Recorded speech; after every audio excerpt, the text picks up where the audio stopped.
Alors je sais pas vous, mais en tout cas de mon côté je regarde énormément YouTube. Ça doit faire une dizaine d'années que j'ai pris l'habitude de regarder des vidéos pendant que je mange. Alors oui, je sais, j'imagine que c'est pas la meilleure chose à faire, mais comme j'aime bien optimiser mon temps, c'est un peu le seul moment que j'ai trouvé et qui me conviennent parfaitement. Alors la plupart des chaînes que je regarde sont dans la thématique de la production vidéo et ces derniers mois j'en ai découvert quelques-unes qui sont vraiment super quali et très orientées storytelling. Certaines de ces chaînes ont d'ailleurs gagné des centaines de milliers d'abonnés depuis que j'ai commencé à les suivre, ce qui prouve que leur style de vidéo intéresse du monde. Du coup aujourd'hui je vais vous partager 5 chaînes YouTube qu'il faut absolument suivre si vous voulez trouver de l'inspiration, booster votre créativité ou élargir vos connaissances en storytelling.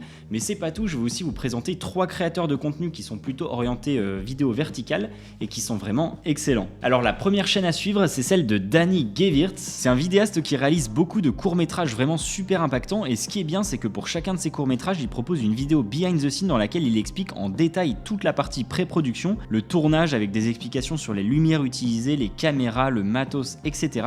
Et il va jusqu'à la post-production en nous montrant comment il a fait le montage. C'est une chaîne vraiment super intéressante à regarder pour apprendre à créer des histoires qui donnent envie d'être regardées et pour apprendre énormément de choses sur la partie production. On passe ensuite à un créateur de contenu vertical, c'est quasi obligé que vous ayez vu au moins une de ses vidéos passer sur Instagram. C'est Adrian Peer, il est vidéaste et l'année dernière il s'est lancé le défi de publier tous les jours sur Instagram.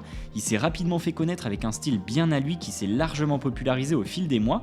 Il y a beaucoup à apprendre de ses vidéos, bien sûr en termes de storytelling, mais aussi en termes de rythme, de gestion des silences et bien sûr du cadrage. On passe maintenant à une vidéaste que j'ai découvert il y a quasi un an quand elle avait 30 000 abonnés sur YouTube et qui maintenant en a 500 000. Sa chaîne s'appelle Life of Riza. Le jour où je suis tombé sur une de ses vidéos, je suis direct allé en regarder 10 autres tellement elles sont captivantes. En regardant sa chaîne, on en apprend beaucoup sur la composition et l'éclairage. Chacun de ses plans est très travaillé et elle a vraiment son style. Si vous connaissez pas cette chaîne, je vous conseille vraiment d'aller y jeter un œil. D'ailleurs, je crois que dans la thématique de la vidéo, c'est la chaîne qui a connu la plus grosse croissance en 2023 et je comprends complètement pourquoi.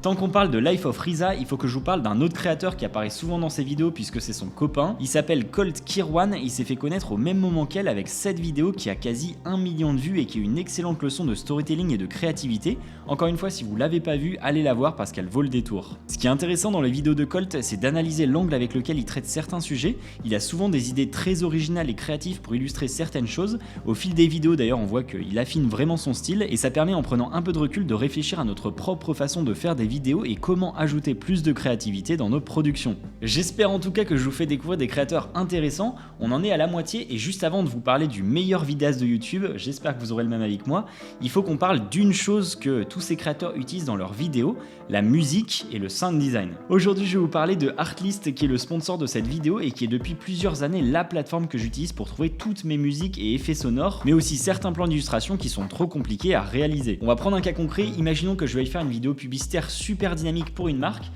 Évidemment, il va me falloir une musique adaptée. Ce que je fais, c'est que je vais sur Artlist. Dans la partie musique, j'utilise les filtres sur le côté. Pour ce genre de vidéo, je mets souvent Epic et Powerful. Et pour affiner les résultats, je vais indiquer le thème de la vidéo. Comme ici, je veux faire une publicité, je mets Commercial. Et là, j'obtiens une liste de musiques qui sont vraiment adaptées à ce que je veux. Ce que je fais souvent aussi, c'est que je vais dans la partie Spotlight. Et là, on retrouve pas mal de playlists qui correspondent à différents styles. Par exemple, là, il y a une playlist avec les meilleures musiques publicitaires de 2023. Et si je clique dessus, je vais avoir des dizaines de musiques qui sont déjà bien adaptées à ce que je cherche et s'il y en a une qui me plaît bien, je peux la télécharger en un clic pour l'utiliser dans tous mes projets, que ce soit pour de gros clients ou pour mes réseaux sociaux. Sur Artlist, comme je le disais tout à l'heure, vous avez également une énorme bibliothèque d'effets sonores et une banque de vidéos de très grande qualité que vous pouvez utiliser dans tous vos projets. Si Artlist vous intéresse, sachez qu'en passant par le lien dans la description, vous avez 2 mois offerts sur l'abonnement annuel. Merci à Artlist de soutenir la chaîne. Bon, il est temps de parler d'un créateur très fort pour faire des vidéos captivantes qu'on a envie de regarder en boucle pour comprendre toutes ces techniques. Ce créateur, c'est Gox Art, vous le connaissez peut-être parce qu'il a plus de 2 millions d'abonnés sur YouTube et qui fait pas mal de vues sur chacune de ses vidéos. Ce que je trouve assez fou, c'est que quand on démarre une de ses vidéos, en quelques secondes, on comprend qu'il a un vrai univers. Associé à ça, il y a une façon de raconter ses histoires qui est assez unique et chacun de ses plans est ultra créatif, très travaillé en termes d'éclairage et de composition. Bref, quand je finis ses vidéos, à chaque fois je me dis que le gars est très fort. Pour info, il a une autre chaîne YouTube, toujours suivie par beaucoup de monde. Celle-là, elle est plus tournée vers des vidéos posées, plus calmes, où le principal aspect intéressant, c'est la composition.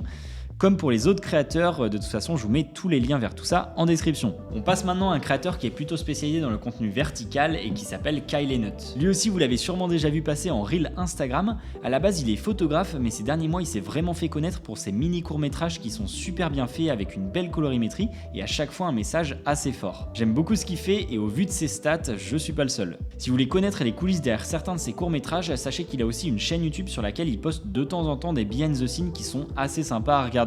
Avant-dernière personne dont je voulais vous parler, c'est une vidéaste qui s'appelle Nathalie Lynn et qui crée principalement du contenu de voyage. Comme tous les autres créateurs que je vous ai présentés, elle a son propre style et sa manière de raconter ses histoires. Ses vidéos sont souvent assez longues mais le storytelling est à chaque fois super bien pensé, ce qui fait qu'on reste jusqu'au bout. Si vous faites du contenu dans la thématique du voyage, franchement allez voir ses vidéos parce que ça peut vraiment vous donner de bonnes idées pour mieux raconter vos histoires et vous inspirer aussi de sa façon de filmer, surtout que souvent elle est seule pour se cadrer. On passe au dernier créateur de ma liste, vous le connaissez peut-être parce qu'il publie beaucoup sur Instagram, c'est Karl Shakur, un photographe vidéaste basé à New York. Il fait des vidéos et des photos super créatives, lui aussi a un vrai style qu'on reconnaît direct quand on tombe sur un de ses contenus. Je vous conseille de le suivre si vous êtes à la recherche d'idées créatives à tester dans vos vidéos, mais aussi pour piocher certaines bonnes idées en storytelling parce qu'il est fort pour maintenir l'attention. Voilà pour cette vidéo, j'espère que vous aurez découvert certains créateurs. Perso, c'est le genre de chaîne où dès que je vois qu'ils ont publié une nouvelle vidéo, je clique direct dessus, j'espère que ce sera le cas pour vous aussi. D'ailleurs, n'hésitez pas à mettre en commentaire certains créateurs qui vous inspirent, je pense que c'est toujours intéressant de découvrir de nouvelles personnes à suivre et en plus ça intéressera du monde. Sur ce, on se retrouve très vite dans une prochaine vidéo.